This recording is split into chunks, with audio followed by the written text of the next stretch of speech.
Correcteur News TV. Correcteur News TV. Awande correction, il y a news tout. Donc, Awande, on assure quoi. Suivez Correcteur News TV.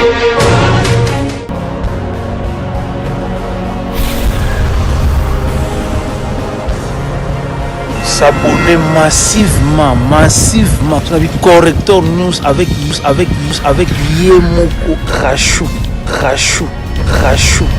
la caramel. Check, c'est pas pareil. Bandeko balandi webi ke tozali awa la limité na 11e rue wa pepa itotelemi penza liboso ya permanence siège ya UDPS balobi mwana mboka le président ya UDPS premier vice-président de l'Assemblée nationale Jean-Marc Kabound ba uté bon ko destituer mokolo ya lobby boyebi monso uteki bongo na mwana mboka Jean-Jacques Mamba ya MLC yango lelo to ekosona ba UDPS ba pesa ce point de vue na bango déjà na pesi mbote papa merci maman. Ndenge toyebi UDPS toyebi ke soki likambo ebimi to nungu to kaka mingi ba pune tumbami bato bakotomboka bato motard eko ganga na nzela mais to moni moi silence boy elingi kolobani moi maturité koti to eloko nini OK merci. Premièrement maturité ezalaka déjà mais le problème ezaka ke to bandana ko respecter ba mesures prises par les chefs de l'État yango na tokoka ki un peu toujours respecter yango deuxièmement ezaka likambo koyaki na butu makasi. J'espère que bandeko ebele bazaki nanu informé te na tongo awa bazozala déjà informé tokokoka kosangana awa pona koyeba ke qu'est-ce que nous allons faire. Alors déjà likanisi ke mwana mboka Jean-Marc Kabound président na bino ya UDPS alongwa na place na epenza kitio ya motuya o ezalaki fruit ya coalition FCC cash lelo oyo to benga lisolo ya coalition ekufi to ezali po euti nango na FCC te euti nde na MLC mais to yebi ke kuna na kati na Assemblée nationale majorité est aline FCC bon ti 289 personnes ba voter FCC s'est impliqué entre Bino et Cash na FCC il y a un problème normalement il n'y a pas un problème mais bangonde balakisi qu'il y a un problème parce que na côté na biso to yebi ke likambo esate bango ba agir par mal c'est-à-dire que problème ezali donc 289 votants contre Jean-Marc Kabound, c'est-à-dire qu'ils ont FCC. Donc coalition, on a d'ailleurs l'auteur de la coalition, c'était Jean-Marc Kabound. C'est la personne Oyo Bisoto Yebike Basignaki avec Némi Mouilania na o Italie coalition FCC Cash. Mais alors aujourd'hui tout le monde qui est partenaire na biso pesi bango pétition na batu ya opposition et puis bango ba appuyer yango. Balongoli Jean-Marc Kabound ou azaliki lokola représentant ya Cash au sein ya Assemblée nationale. C'est-à-dire il y a un problème entre bango mais côté nabiso IDPS problème ezate likambo obiso tozoyeba eza que Jean-Marc Kabound a dénoncé complot o ezalaki contre peuple congolais. C'est-à-dire quand un député Moussala na ezali ko défendre peuple ceux qui ont commis aux défendre sous peuple donc aux ana utilité c'est aussi le problème que peuple congolais bon fongola misu botala ke batu oyo bino bo vota ki bakende na Assemblée nationale bakenda ki pona musala na bino te bakenda ki pona ba poche na bango na ba parti politique na bango c'est ça donc bino bo prendre acte to prendre acte d'ailleurs moi personnellement na lalaki na fièvre donc na koka kité nde na yeboye ezali pona to solola na bandeko na biso to bengami base pe ba combattant pour que toyeba tokoki ko sala nini pona oye kweli président ayi na biso. Merci beaucoup. OK, merci. Mwana mboka. Papa balobi tongo etani balobi bo ça. Papa tongo na MLC mais to moni pe FCC a voté o esali ke lelo mwana mboka Jean-Marc Kabound akweya bino kasi base boko linga bo sala ni. Merci beaucoup madame. Eza MLC te kosala sangisa te c'est FCC il faut qu'on ait courage à kotanga FCC. C'est Jean-Jacques Mamba za MLC. Na lobby na yo na politique toza na église évangélique te. Donc eza FCC. Et biso base ya UDPS toza surpris te. Na likambo oyekomi. Nous ne sommes pas surpris et on a été préparé pour ça. Et donc, nazo biso eloko moko ya mutuya. Bitumba ya Jean-Marc Kabunda Kabund et bandi leloté. Il se souviendra que na Genève, le président Fati anda kokutanda ba collègue na ya opposition. Banda ko yebisa yini. Poto soutenir yo Longola Kabund, Longola Kabuya. Allez-y comprendre quelque chose. Lelo basali kabal na bango. Et reçu. Mais je suis très content, pourquoi? Parce que Jean-Marc Kabunda Kabund a bimi na bureau et Assemblée nationale tête haute. Et les gars qui sont là, parce que non, balongo le Jean-Marc parce que a détourné mbongo ya bureau et Assemblée nationale. Mais lelo azo bima avec honneur. Micro baladeur, tambola na Kinshasa, tunabat. Attends-moi, c'est parce que a télémé le complot machiavélique à FCC contre le peuple congolais.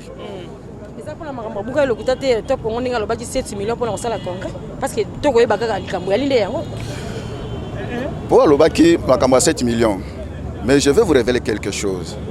Dans l'Assemblée nationale, il y a un service à trésorerie.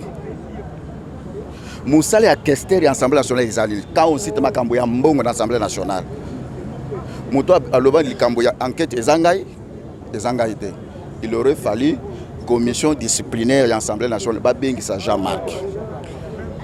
Expliquez Bisso, Likamboya 7 millions Ezandengue Nini. La commission disciplinaire de l'Assemblée nationale, ce qui n'a pas été fait. Ça c'est un. De deux. Nous nous sommes battus pendant plus d'une décennie pour l'instauration de l'état de droit. Un état de droit, c'est un état qui respecte les textes. Mais vous avez constaté que la force avec laquelle Mabound Nabatunaye va forcer vote dans une irrégularité la plus profonde. C'est laquelle? Très bien. Vous avez suivi la correspondance, il y a le président Jean-Marc, accusé de réception. Madame Mabound a dit que madame, j'ai relevé plusieurs irrégularités dans la correspondance. Yami Balé, le député pétitionnaire, a un dossier judiciaire. Botika justice à Salamoussala. Ceux qui va quitter, ça va. Pour relancer le dossier à pétition. Ceux qui va condamner et vous faites asseoir le dossier à pétition. Mais ce qui n'a pas été fait. Et vous avez suivi Mabound a fait pression dans la justice. A commis le cours de cassation que Batika poursuit à Jean-Jacques Mamba. Madame. S'il vous plaît. Est-ce qu'il faut encourager Makambo Mabe Namboka? Sinon le chef de l'État va se contredire.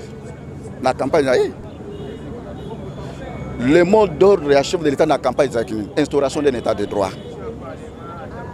Pouvez-vous accepter qu'un député a bien ici pire petit naïe, pire master naïe, allez, bossala, beaucoup ma combo, botta bas nature. Basu combo à Moutou, bâti, basu nature à Moutou, sur Batiwana. La personne qui a porté plainte dans Jean-Jacques Mamba s'appelle l'UDPS. C'est Simon Piana, ce n'est pas l'UDPS. Infraction, faux usage de faux. L'UDPS n'est ni de loin ni de près dans Makamboya Jean-Jacques Mamba. Et ça boule balingue na FCC. Mais to comme na terrain ya boxe. Lelo na tongo donc ba fongoli terrain ya boxe. Au Betingaku l'encaissé. C'est-à-dire que Bissopé nous allons répliquer. En faisant quoi? Non. Au niveau de la base, il n'y a pas la solution, mais nous attendons la réunion. Ceux qui vont continuer la réunion, c'est ici, c'est son mot d'ordre. Je vous en prie.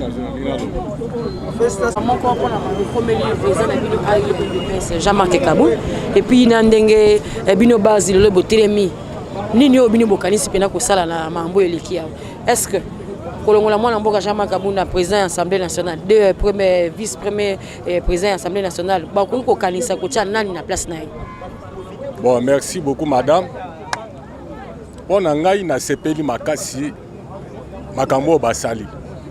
po eza likopa na bango ebandaki kala tobandaki kotala bango na miso po tomona ndenge mariage wana ndenge ezokende mais tomoni ke bango babimi sikoyo lokola bandoki devant biso po biso toza na bango problème te makambo wana ebandaki kala biso toyebi yango tobandaki kobomaka ya moto lokola coalition ya FCC 4 esalamaki tovanda biso toza bana mboka bango sikoyo babimisi manzaka na bango ke baza bato mabe lokola bango baza bato mabe biso mpe tokolemba te tozalaka na bango lisu na biso ezotala bango na buzo banyonso bango bakosala bayeba ke retour ekozala po tomoni eloko moko Jean-Marc Kabunda asali te alobi na ye vérité ya makambo oyo bango balingi basala lokola moto alobi vérité la vérité c'est blesse nde yango wana omoni sikoyo basali likopa na bango ya bandoki wana po balongola ye babanda kosala makambo na bango ya mabe wana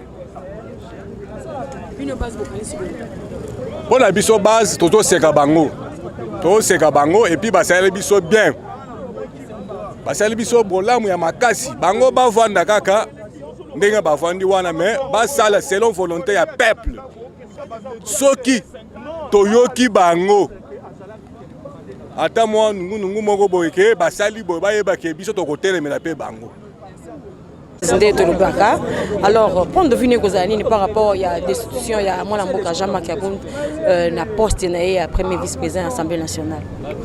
Bon, point de vue na ngai ezokamwisanga mpenza te banda kala nayebi ke Jean-Marc Kabunda azali kodéranger bango azali kodénoncer mayele na bango ya mabe bazaka nango banda kala contre le peuple congolais.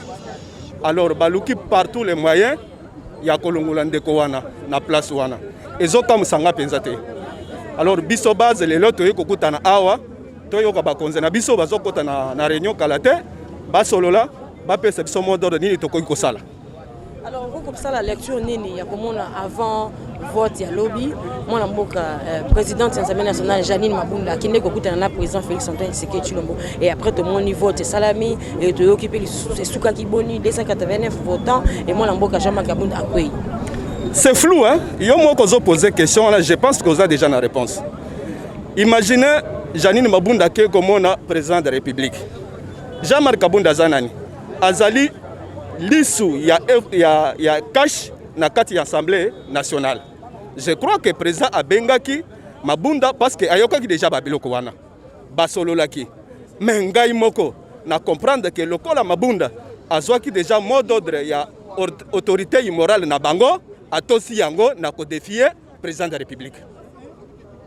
Mais tokosuka wapi lelo Assemblée za toujours na makambo toyokaki président lobaki na libanda mboka ke soki bazali ko pousser to komona mambo eko kene malamu te ako dissoudre parlement mais jusque là mokonza mboka akozela nini topé esengeli nini po ensemble na ba dissoudre. Question malamu président lobaki soki ba pousser ye azana posa wana te soki ba pousser ye basali makambo moko boye ezotelemela vision na ye pona Congo à dissoudre l'Assemblée nationale. Alors, il y a volonté à dissoudre. Mais ce qui est wana, les autres communes, ce qui les autres communes, ce qui parce que va pousser que non dissoudre et le Congo na kolongola. Maman, webi na accord nyonso hein, respect il faut ezala. Jean-Marc Kabunda à mon avis, azawana ezali accord politique. Parce que IDPS azali majorité dans l'Assemblée nationale to le cash pour voter Jean-Marc Kabunda na place wana. Mais les lots moni bango moko bazu décision ya kolongola Jean-Marc place wana ba pousser président na eloko alobaki liboso ke soki to komi na niveau wana a dissoudre l'Assemblée. Mais biso peuple libala oyo to lingaki te yango bandakala. Alors to moni sikoyo makambo nyonso ekoki ba pousser président a comme na niveau ya dissoudre l'Assemblée nationale parce que ezali posa ya peuple congolais nyonso baza kuna tozongona eloko bazosala te. Okoki ko espérer na libala FCC cash? Eloko ya FCC cash libala wana eza ya mwasi abotaka te asa comme na 60 ans. Ekoki ko bota eloko ya malamu te. Le contraire mobali eza nde fwati azali nanu jeune ya 30 ans il faut aluka mwasi mususu abota na ye libala wana ekobota eloko moko te, le contraire ezali conduire famille, ezali conduire Congo. Je vous en prie. Tokuti awa ozali base nde tolobaka pondo vini kozala nini par rapport ya destitution ya mwana mboka Jean-Marc Kabund ou azali président ya UDPS premier vice-président de l'Assemblée nationale. Ah bonjour. Ezali ko dépendre na maloba oyo koloba to munoko oyo koloba parce que tozali ba congolais 4 langues nationales ezali normal. Yango wana unge bangamba nungwemu. Aha mbazi. Baba kola myakulu yo tutu bon studia. Titusangisha mwabe walibuni bantu bose bovu bisanje bwanyi. Kabunda mwenzi bishimba mutengulule. Mais kabuni ki mutengulule mu dibele meji bwanyi batutengulule to. Batitengulula nga yabo. Parce que mwabe tulibola bwa kusanya bwanyi kabunda bamumushe mu assemblée. Nchilungu chimana kulongolo la kala. Bamwe kuchilongolo mukachika chumwabu. Mabuna semambila wala budi président. C'est pas yani président. Kabunda mwikala vice président wa assemblée, mwikala représentant wa kashi. Mwikala gisu ya kashi, mwikala gisu ya président de la république, gisu ya peuple congolais mune mutu tibia kola mom. Mais mabundu mudi entêté malade. Parce que vous ni réunion ya gouverneur mujelem. Bamona ko moche mot d'ordre. Il faut dire racheter comme malma beka di mona ko enza mo assemblée mu mukachi muna mo parti wa boy FCC. C'est là qui vient le président Félix Antoine Tshisekedi avant vote. Non. Bamonangan. C'est bamonangan. Bayikichi. C'est ba mwambi hen. Mais mu benga ko ne chef de l'état mwam. Mais mu ne mot d'ordre wa parti wa bu mona ko mwambi ko jelem. Kichi bu benza malade. Quand tu surprendre toi. Tu bien la mwabe bwanyi ba file mot d'ordre. Ba file ji ba bore mu tsani ji hatuka. Tetu mona maje mache tetu kwenza. Parce que bia kwenza bia bunyi. Tutu ba mwabe ko banyi tetu ji bwanyi tetu banga nabi. Katena na bu jinga bijuto. Yeye FCC mariage FCC ni cash. Jingwa mbila bwanyi mariage au nga Abraham ni ngani ni Sala. Sala ke no le leto. Tuka tuke pinye mwena mujimu au. Alors tu dele la mwana tuka tuke ba mwabe. Hala tuka tuke pinye ala hatuka. Kitu nene dijinga. Kitu nene dijinga pinye tetu jabeli izaka mwana mila ya ichibunyi. Papa yechi jabeli mu français bwanyi mariage précoce qui conséquence ya yeye.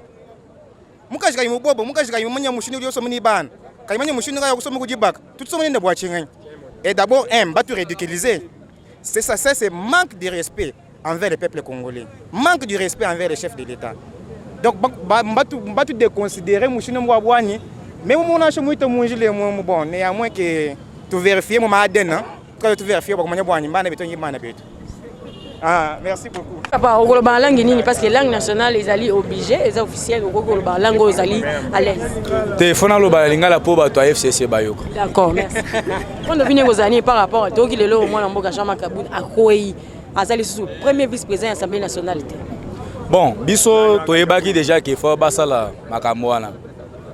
Bango bato FCC bazaki toujours kobundisa biso kozala ya Jean-Marc place wana ezaki pona coalition FCC cash mais bango bayebaka ke eloko basali libala esanini ekufi kozala Jean-Marc ezaki pona coalition FCC cash po totalaki nani Mabunda jour président lobaki na Londres discours asalaki Mabunda telemaki alobaki contre président.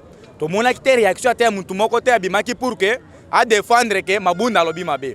Et président a lancé état d'urgence. Nani ntambe mambate miso lobi non, président voulait constitution, il faut to invoquer aya na parlement pour to sa misaye. Mukolo moko te to tika ko ka mutu moko atelemi lobi non, ntambe mambo lobi mabe. Mais lelo comment que Jean-Marc Kabund pour un dossier à 7 millions. Pourquoi pas bakoka pe ko limisene ba limisa ba mususu te. Mais to yebi ke bango baza benemi na biso. Neba mesana ko bundisa biso. Basai d'abord division na kati ya base. Po ba ke na bambongo na bango ya mabe ana pour que ko pesa besa ko combattre pour que division ko ta na base. Mais biso ba combattre to ko lala te. Fati, moni place aux ali. Yo moko yebaka ke biso ne to tinda ko place wana. Mais makamino so to mona lelo to kanga munoko te pona koloba. Mais eloko sengeli il fallait ba dissous des parlements pour que mutu na mutu aya ko bimasiko na voie normale. Otomona ke banani to votaki te. Po tozo mona clarté. Lobiso totali makamwana. Ezaki pona ezaka pour 3 jours. Mais ezaki déjà déjà. Ezaki déjà eleki. Mais lobi to moni on debi tumbe mina parlement, nyonso wana basali to pesi banka longonya. To senga pe balonga militant tambe mwamba ake ko samba. Ne ba nyonso ba ya jamais ba appliquer ngo to monde ba appliquer. Mais tambe mwamba sengi ke akena na justice. Pourquoi pas ba kolonga pe militaire na Sénat pour que senga ke na justice pour la makamni. bon ezaki mpona makambo mwana mwasi oyo basalaki une discussion kuna na 4 millions ya oyo aliaki sikoyo pourquoi pas bakoke mpe balongwa militaire na ye po ake kosamba sikoyo comme bango baza bato ya FCC bazosala bopo Kabila bayebaka ke bango na Kabila bakokende bakotika mboka oyo bakokende bango eyo eza mboka na bango te poso ezaki ke bato batia ata ADN na nini na Boulevard au total la bango total ebele ke baza bandeko na biso te poso baza bandeko na biso bakoka kosola eloko basala tina ba 23h bazaka na kati ya nini ya parlement donc ezaki déjà eloko amabe ba préparake mais tozo assurer que yo papa Kabila nyonso créer ka na mboko yeba ke yo simple citoyen moko po peut-être nani mutu makasi wana mutawa pesa ngo eza Kabila po tango wa yaza wana mwana munoko mba balobaka bobwila nanu soso mukolo mena bana bakosala nini toke bane tokanga bango eza ye nazo pesa bango mutu makasi ayebaka ye un jour viendra akokite na mboko oyo na peso merci.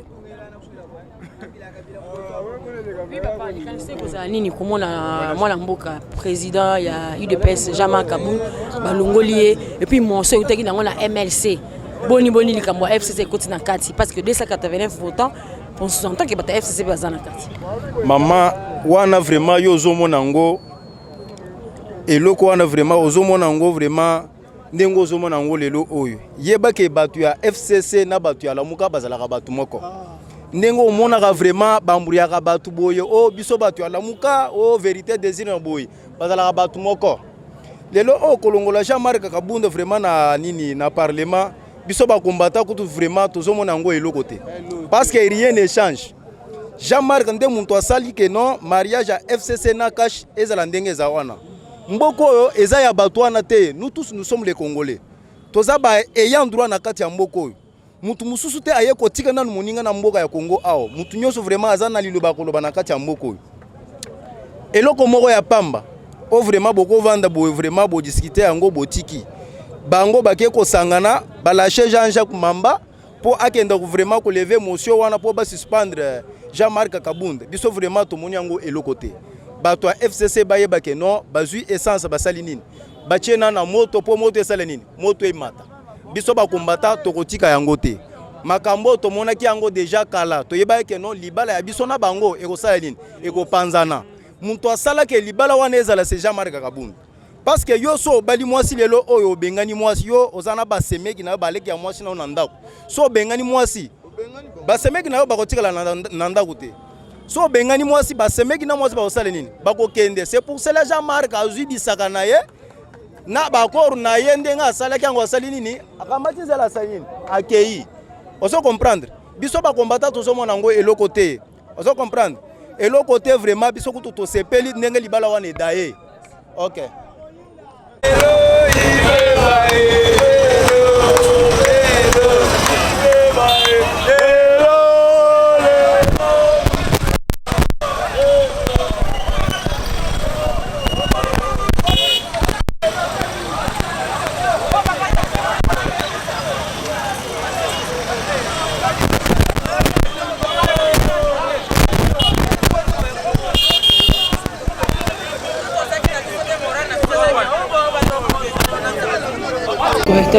Correcteur News TV, Awande correction, il y a ba news tout. Donc Awande, on assure quoi. Suivez Correcteur News TV.